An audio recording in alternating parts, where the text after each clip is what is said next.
Bonjour à tous et bienvenue dans cette nouvelle vidéo dans laquelle nous allons parler de la société EPAM System. Donc EPAM System, c'est une société qui est spécialisée dans le développement et la commercialisation de solutions numériques avancées à destination des entreprises et des organisations. Le groupe propose des prestations d'ingénierie logicielle, de développement et de gestion de plateformes numériques, de maintenance et d'optimisation d'infrastructures informatiques, de conseils aux entreprises, etc.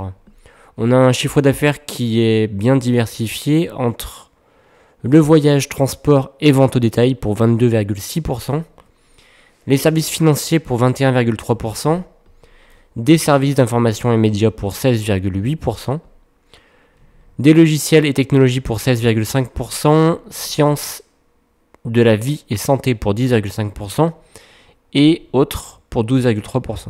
On a également une belle diversification géographique entre les États-Unis pour presque 60%, le Royaume-Uni pour 12,8%, la Suisse pour 6,7%, etc., etc. Et ensuite, 1,4% pour la Russie. Donc ça peut nous intéresser.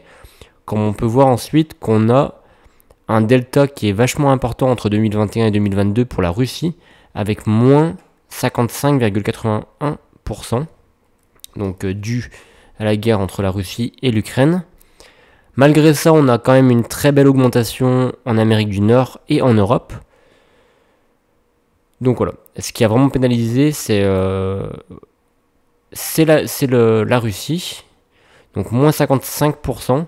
Donc voilà, ça représente quand même une part relativement peu importante, comme en 2021 on avait seulement 4,4%. Aujourd'hui on a 1,5%.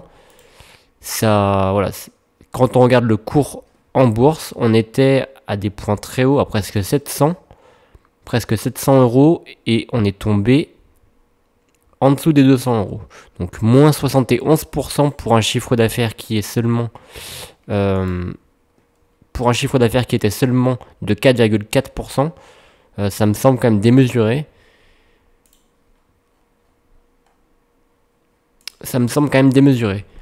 Ensuite, donc ce qu'on peut voir, on peut regarder le consensus d'une bourse par exemple. Le consensus d'une bourse, donc les analystes qui sont au nombre de 16, sont toujours acheteurs sur le dossier, avec un écart d'objectif moyen de 24,6%. Donc aujourd'hui elle est cotée à 263 euros et ils estiment une valeur intrinsèque à 328 euros. Donc voilà pour ça. Au niveau des prévisions, on a... Alors aujourd'hui, on a une capitalisation qui est aux alentours de 15 milliards. Un PER qui devrait diminuer, donc j'imagine que la croissance devrait bien baisser également. En fait, l'objectif, c'est vraiment de retrouver des parts de marché sur d'autres territoires que ceux de la Russie. On a un nombre d'actions qui augmente un petit peu quand même, donc ça c'est dérangeant pour l'actionnaire. On a un chiffre d'affaires qui devrait quand même bien augmenter jusqu'en 2025. Cependant, il y a des marges nettes qui étaient de 12,3% en 2020 et qui ont quand même pas mal diminué en 2022. Cependant, on peut voir qu'en 2025, qu'en 2023, 2024, 2025, il va y avoir une augmentation. Donc ça c'est une bonne chose. Des free cash flow qui devraient bien augmenter également. Donc moi je suis assez positif sur le dossier. Au niveau du rapport Morningstar, alors les ratios de valorisation montrent qu'on a un PER qui est toujours très évalué, donc bien au-dessus de celui du secteur, même si celui du secteur est supérieur à ce qu'on peut voir dans d'autres secteurs. C'est que la croissance dans ce domaine est très élevée. Donc il vaut mieux calculer le PEG ratio, donc c'est le PER divisé par la croissance. Alors on le calcule comme ça. Cours de l'action divisé par bénéfice par action, divisé par le taux de croissance. Donc on a un PEG au final pour EPAM System de 5,73. Donc celui-ci, il faudrait le comparer avec le PEG du secteur. Malheureusement, je ne l'ai pas trouvé. Donc voilà, pour EPAM, on a une croissance qui est de 30,25%, donc de 2021 à 2022. On prend bien des années des années pleines. Donc j'ai calculé avec les 4 trimestres. Donc voilà, donc on peut voir que la croissance, elle diminue de trimestre après trimestre, et qu'en 2023, elle est au trimestre 1, elle est seulement de 3,4%. Donc ça risque d'être un peu compliqué. Entreprise tout de même qui est très rentable avec un ROE de 15,2 contre 12,5 pour le secteur. Un ROA de 11,4 contre 6,4. On a 0 dette, donc ça c'est excellent. Et après voilà, c'est pas un secteur qui est très endetté de toute façon. Donc un chiffre d'affaires qui est en croissance, comme on l'a vu plus tôt. Le point faible, c'est également les marges qui ont bien diminué, mais les analyses zone bourse prévisionnent de meilleures marges jusqu'en 2025, qui devraient atteindre 12 voire 12,5. Donc ça c'est bien. Donc quasi pas de dette. Et voilà, donc voilà. Un bénéfice par action qui reste très intéressant. Et des investissements qui sont relativement peu conséquents. Voilà pour ça. Sinon, alors donc un PER qui est surévalué, mais bon, le secteur l'est également. Donc, prendre en compte le PEG ratio. On a un price to cash flow de 29%. Donc ça peut paraître surévalué. Par contre, voilà, il faut toujours comparer par rapport au secteur. Donc le cours sur flux de trésorerie, 28,72. Cependant, il est inférieur à celui de l'industrie. Donc intéressant au final. Pas tant surévalué que ça. On a un price to sale de 3,17.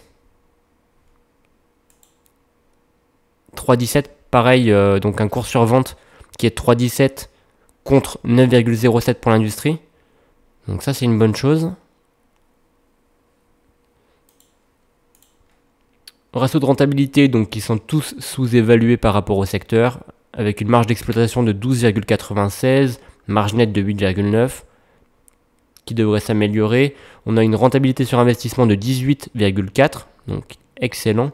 Un rendement de 0, donc ça c'est vraiment lié au secteur. Il y a très peu d'entreprises qui versent des dividendes. Et voilà, donc ratio de solvabilité donc lié à la dette, comme on l'a vu, sous-évalué, donc c'est pas un secteur qui est très endetté. On a même pas 1% pour les dettes sur capitaux propres, et on a 3% pour les dettes divisées par les EBITDA.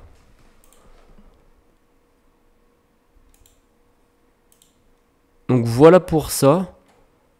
Donc moi c'est une entreprise que j'avais achetée juste après la grosse chute. Donc comme je vous l'ai dit, c'est une entreprise qui était surévaluée quand elle était proche des 700 € évidemment.